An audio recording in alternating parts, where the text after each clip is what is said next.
الرجیم بسم اللہ الرحمن الرحیم۔ عزیز طلبہ، آج ہمارا ٹاپک ہے توحید، اور اس کے بعد سب ٹاپک ہے توحید پر اسلام کا زور۔ عزیز طلبہ، ہم سب مسلمان ہیں، اور مسلمان ہونے کے لیے سب سے پہلے کلمہ طیبہ پڑھنا پڑتا ہے اور شہادت دینی پڑتی ہے، اشہد ان لا الہ الا اللہ وحدہ لا شریک لہ اشہد ان محمد عبدہ ورسولہ۔ یہ کلمہ شہادت ہے جس میں دو طرح کی شہادتیں شامل ہیں۔ پہلی شہادت ہے کہ کوئی معبود نہیں سوائے اللہ کے، اور اللہ وحدہ لا شریک ہے، اور محمد صلی اللہ علیہ وسلم اللہ کے نبی، رسول اور بندے ہیں۔ عزیز طلبہ، جتنے بھی پیغمبر آئے ہیں سب کو اللہ تعالیٰ کی طرف سے مین پوائنٹ دیے گئے، ایک ایجنڈا دیا گیا اور فرمایا گیا کہ انبیاء کرام آپ نے ایسے لوگوں کو تبلیغ کرنی ہے۔ اس ایجنڈے میں سب سے پہلی جو بات آئی ہے وہ یہی ہے کہ لوگوں کو اللہ تعالیٰ کی وحدانیت کے بارے میں بتانا کہ اللہ ایک ہے۔ جب یہ کنسیپٹ لوگوں کا بن جائے گا پھر لوگوں کے لیے نیکی کرنا آسان ہوتا جائے گا۔ آج ہم نیکیوں سے پرے پرے ہیں اور گناہوں کی دلدل میں پھنسے ہوئے نظر آتے ہیں۔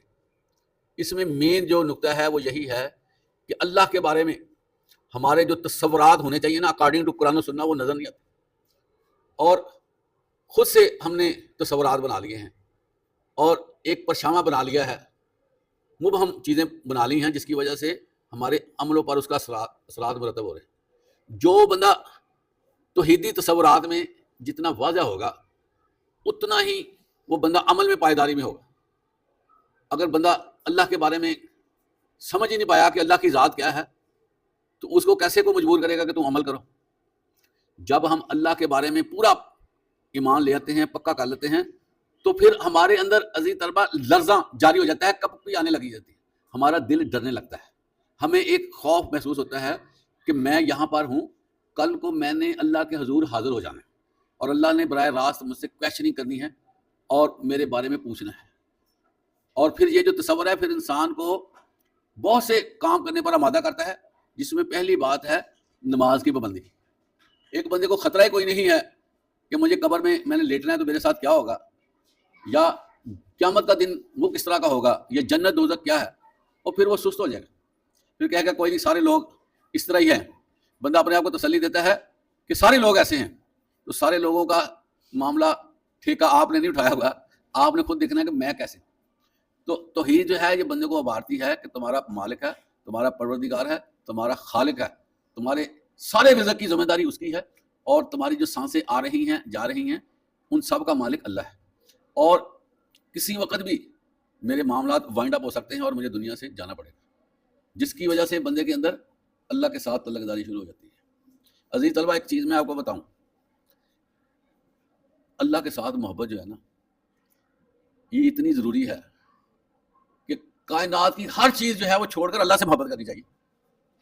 یہی وجہ ہے کہ اللہ تعالیٰ نے صحابہ کو کامیابی سے نوازا کہ وہ ایک اللہ کی بات کو سمجھ گئے تھے۔ اب ایک بندہ حبشی ہے، ایک بندہ غلام ہے، ایک بندہ پڑھا لکھا بھی نہیں ہے، ایک بندے کی سوچ بھی محدود ہے، اس کو اچھا ٹریٹ بھی نہیں کیا جاتا، لیکن اس کے دماغ میں آ جاتا ہے کہ اللہ، وہ اللہ کی بابت سمجھ جاتا ہے کہ اللہ کیا ہے۔ اب وہ اپنے مالک کے سامنے بھی یہی کہتا ہے، احد اللہ ایک ہے، سارے معاملات اللہ کی طرف ہے، اللہ کے علاوہ کوئی نہیں کارساز ہے، کوئی نہیں دینے والا ہے، کوئی نہیں بگڑی بنانے والا ہے، کوئی نہیں لوگوں کو فائدہ پہنچانے والا ہے۔ وہ احد کرتا ہے۔ اس کا مالک اس کے ساتھ کیا کرتا ہے کہ اس کو تکلیفیں دینا شروع کر دیتا ہے، سزائیں دینا شروع کر دیتا ہے، تبتے ہوئے ریگستان میں اس کو لٹا دیا جاتا ہے، اس کے اوپر وزن ڈال دیا جاتا ہے کہ یہ اٹھ ہی نہ سکے۔ اس کا جو ہے جسم جو ہے وہ میٹ ہوتا ہے، چربی میٹ ہوتی ہے، اسمیل آتی ہے چربی جلنے کی، لیکن وہ کیا ہے، وہ لیٹے ہوئے بھی کہتا ہے احد میرا رب ایک ہی ہے، میرے معاملات اللہ کے ساتھ ہیں، میں نے کسی کو فائنل نہیں کرنا سوائے اللہ کے، میری ساری چیزیں محبتیں میری اللہ کے ساتھ۔ تو عزیز طلبہ، اتنی تکلیفیں لی لیکن احد کو نہیں چھوڑا۔ کیوں نہیں چھوڑا؟ وہ سمجھ گئے کہ احد کے علاوہ گزارا نہیں۔ ہمارے دلوں میں، ہمارے دماغوں میں، ہمارے جسم میں اللہ تعالیٰ کے بارے میں اتنا زبردست کنسیپٹ ہی نہیں بنا کہ ہمارے اندر تڑپ ہو جائے، یار میرا اللہ ہے، میں نے اس کا کلمہ پڑھا ہے، میں اس کو جو ہے نا اس کا بندہ ہوں، میں مسلمان ہوں، مجھے اللہ کی رضا ہر وقت حاصل کرنے کے لیے لگے رہنا چاہیے۔ جس طرح ہم دوسرے کاموں میں عزیز طلبہ مشغول رہتے ہیں، اس سے کئی گنا زیادہ یقین کریں ہمیں اللہ کی رضا کے لیے دوڑنا چاہیے. ہمیں ہر وقت اللہ کے بارے میں ہی غور کرتے رہنا چاہیے، اور اللہ نے جو کائنات کو بچھایا ہوا ہے اس کو دیکھ دیکھ کر اللہ کی تعریفیں کرنی چاہیے. عزیز طلبہ میں آپ کو یہ بات بتاؤں، کائنات میں سچی محبت جو ہے وہ صرف اللہ سے ہو سکتی ہے. یہ جو محبتیں نا ہماری دوسروں کے ساتھ، اس میں چند گھڑیاں لگتی ہیں ختم ہونے کو. اس نے کوئی بات کہہ دی، دوسرے نے منہ بسول لیا. آپ سے کوئی بات نکل گئی، وہ ناراض ہو گیا. 1 منٹ میں محبتیں ختم، 1 منٹ میں تعلقات ختم. ایسے ہی ہوتا ہے نا. تو یہ ناپائیداری ہے محبتوں میں. ہم نے خام خواہ یہ اپنے دل میں رکھا ہوا ہے کہ پتہ نہیں لوگوں سے محبت کرنے میں ہمیں کیا ملے گا. کچھ نہیں ملنا. ہماری محبت پہلے اللہ کے ساتھ ہونی چاہیے، اور اگلا معاملہ کون سا ہے عزیز طلبہ؟ ہم اللہ کے لیے ہی دوسروں سے محبت کریں کہ یہ اللہ کا بندہ ہے، اللہ کی مخلوق ہے، میں اس وجہ سے محبت کرتا ہوں. اور جو بندہ، حدیث میں آتا ہے، 2 دوست جو آپس میں اللہ کی رضا کے لیے محبت کرتے ہیں، قیامت کے دن وہ اللہ کے عرش عظیم میں ہوں گے، اس سائے میں ہوں گے جو عرش کا میٹھا ٹھنڈا سایہ ہوگا. اس میں اللہ تعالیٰ ان کو جگہ دے دے گا جو دوست آپس میں اللہ کی رضا کے لیے محبت کرتے ہیں. اس کا مطلب کیا ہے؟ ہماری محبت کوئی ذاتی نہیں ہونی چاہیے. ہم کسی جگہ پر وقت گزارتے ہیں نا دوست، اگر ہم نے اس میں اللہ کو شامل نہ کیا، اللہ کے بارے میں کوئی بات نہیں کی، اللہ کی تعریف نہیں کی، وہ ہمارے ملاقات گلے کا پھندا بن جائے گی. یہ آپ کو پتہ ہے. اس پہ عذاب ہوتا ہے جس جگہ پر اللہ کا ذکر نہ کیا جائے. آپ کلاس میں بیٹھے ہوئے ہیں، آپ گھر میں بیٹھے ہیں، دوستوں کے ساتھ بیٹھے ہیں، کوشش کیا کریں کہ اس موقع پر اللہ کا ذکر کر دیں، اللہ کی تعریف کر دیں. جسم کے جتنے اعضاء ہیں اس پہ آپ نظر دوڑائیں تو خود بخود منہ سے اللہ کی تعریف نکلتی. ایک پھول کی پتی کو دیکھ لیں، ایک پتے کو دیکھ لیں درخت کے، آپ کسی چیز کی طرف نظر دوڑائیں گے، اگر آپ اللہ کے ساتھ تعلق بنا چکے ہیں تو خود بخود منہ سے نکلتا ہے ماشاءاللہ ماشاءاللہ، اللہ نے کتنی پیاری چیز بنائی. تو توحید کیا ہے؟ سارے معاملات اگنور کر دینا، چھوڑ دینا، یہ سن لے بات، اور صرف اللہ کے ساتھ ہی معاملہ استوار کرنا، اس کو کہتے ہیں توحید. جب ہم دوسروں کے ساتھ ان ٹچ رہیں گے نا، اس کا نتیجہ کیا نکلتا ہے کہ ہم آہستہ آہستہ اللہ کو بھول جاتے ہیں. آپ کو پتا ہوگا کہ آپ کتنی بار اللہ کو یاد کرتے ہیں. وجہ کیا ہے؟ کہ ہم نے دوسروں کو پرائرٹی دی ہوئی ہے اور اللہ کو بلا بیٹھے ہیں. اس لیے قرآن مجید میں آتا ہے اہل ایمان کی نشانی کہ وہ سوتے بیٹھتے اٹھتے چلتے اللہ کا ذکر کرتے ہیں. وجہ کیا ہے؟ کہ اللہ کے ساتھ لنک ہوتے. عزیز طلبہ، بستر پہ ہم لیٹتے ہیں نا، آپ کو یاد نہیں ہوتا ہوگا بستر پر لیٹتے ہوئے اللہ کا ذکر کرنا چاہیے، وہ کرنا بستر بھی آپ کے خلاف ہو جائے گا. کیسی بات؟ کھانا کھاتے ہوئے اللہ کا ذکر، پیتے ہوئے اللہ کا ذکر، سیڑھیاں چڑھتے ہوئے اللہ کا ذکر، اترتے ہوئے، سفر پہ نکلتے ہوئے، گھر سے نکلتے ہوئے. کون سا معاملہ ایسا ہے جس میں اللہ کا ذکر نہیں؟ یہ کیوں اتنے ذکر رکھے گئے ہیں کہ اللہ کا ذکر کرنے سے ہمیں اللہ کے ساتھ تعلق داری رہتی ہے اور ہمیں یاد رہتا ہے کہ اللہ ہمارے ساتھ ہے. اس لیے توحید کا نقطہ کیا ہے کہ اللہ کے ساتھ والہانہ عقیدت اور محبت، اور نفع نقصان کا صرف اللہ ہی کو مالک سمجھنا، یہ توحید ہے. اور اللہ تعالیٰ ہی کو ساری اتھارٹی سمجھنا، اور اپنی جان کو اللہ کی امانت سمجھنا کہ کسی وقت وہ لے سکتا ہے اور میں جواب دے. قرآن مجید میں اللہ کے بارے میں، توحید کے بارے میں بہت سی آیات ہمارے سامنے آتی ہیں جس میں اللہ تعالیٰ کی بابت لوگوں کو بتایا گیا ہے. ایھا الناس قولوا لا الہ الا اللہ تفلحوا، اے لوگو یہ کہو اللہ کے سوا کوئی معبود نہیں، تم فلاح پاؤ گے. ان توحید راس الطاعات، بے شک توحید نیکیوں کی جڑ ہے. شاہد اللہ انہ لا الہ الا ہو والملائکۃ واولو العلم قائما بالقسط، اللہ نے گواہی دی ہے کہ بے شک اس کے سوا کوئی معبود نہیں، اور یہی گواہی فرشتوں نے اور اہل علم نے دی ہے.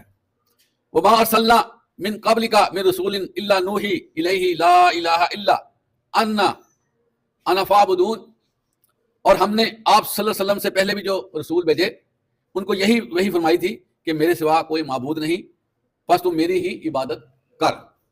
عزیز طلبہ، قرآن مجید میں جگہ جگہ توحید کے بارے میں لوگوں کو سینسٹائز کیا گیا ہے. مقصد یہ ہے عزیز طلبہ، جب تک توحید کا فہم ہمارے دماغوں میں نہیں آتا، جنت ہم سے دور رہے گی اور جہنم قریب رہے گی. جس بندے کا عقیدہ توحید درست سمت میں رواں دواں ہو گیا، اس کے لیے جنت بہت قریب کر دی جائے گی. حدیث مبارکہ میں آپ کو بتاتا ہوں کہ آپ صلی اللہ علیہ وسلم نے فرمایا اہل ایمان کے لیے جنت ان کے قریب کر دی جائے گی اور سامنے نظر آئے گی. اسی طرح جو دوزخی ہوں گے ان کے قریب جہنم کر دی جائے گی. تو اب ہم نے فیصلہ کرنا ہے کہ ہم نے کون سی قریب چیز کو دیکھنا ہے، جنت کو یا دوزخ کو.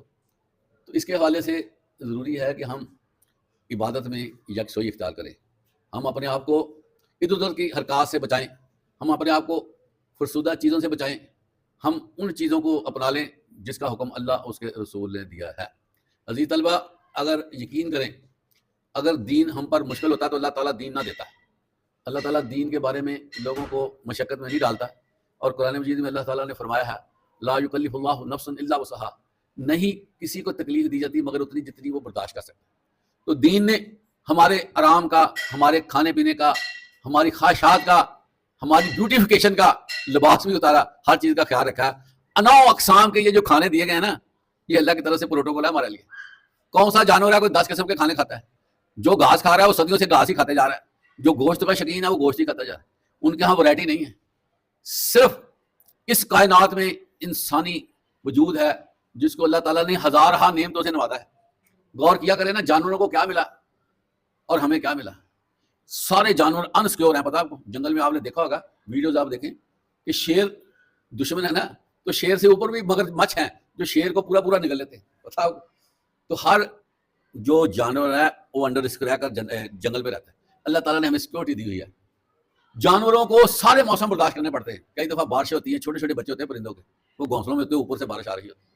اسی طرح برف باری ہوتی ہے اور بہت سی سخت چیزیں آتی ہیں. دھوپ اتنی ہوتی ہے کہ آپ نے دیکھا ہے یہ چھوٹی چھوٹی چڑیاں جو ہے نا، ان کے منہ جو ہے نا خشک ہوئے ہوتے ہیں، زبان ان کی نکلتی ہے، جانوروں کی زبان نکلتی ہے گرمی کو. اللہ تعالیٰ نے ہمیں سائبان دیے ہوئے ہیں، اللہ تعالیٰ نے ہمیں ٹھنڈک دی ہوئی ہے، ہم چھاؤں میں جا سکتے ہیں، درخت ہے، گاریں، ہر چیز ہے. یہ چیزیں ہمیں تقاضا کرتی ہیں کہ ہم اس بنانے والے، اس پیدا کرنے والے کی طرف توجہ دیں اور اپنے معاملات اللہ کی طرف مبذول کر لیں. اللہ تعالیٰ فرماتے ہیں قرآن مجید میں، جو میرے پاس توکل کر لیتا ہے، میرے ساتھ بھروسہ کر لیتا ہے، میں اس کے لیے کافی ہوں. اس سے بڑھ کر اور کیا. اور بندے کا ایمان اس وقت مکمل ہوتا ہے جب بندہ یہ سوچے کہ میرے سارے معاملات اللہ کی طرف ہیں، مجھے کوئی نقصان نہیں ہو سکتا جب تک اللہ نہ چاہے. لا حول ولا قوت الا باللہ کا مطلب کیا ہے؟ نہیں نیکی کی سخت، نہیں برائی سے بھی بچ سکتا، مگر اللہ چاہے گا تو مجھے ایسا ہوگا. تو اللہ تعالیٰ ہمیں توحید کے مطابق زندگی گزارنے کی توفیق عطا فرمائے. وآخر دعوانا الحمدللہ رب العالمین.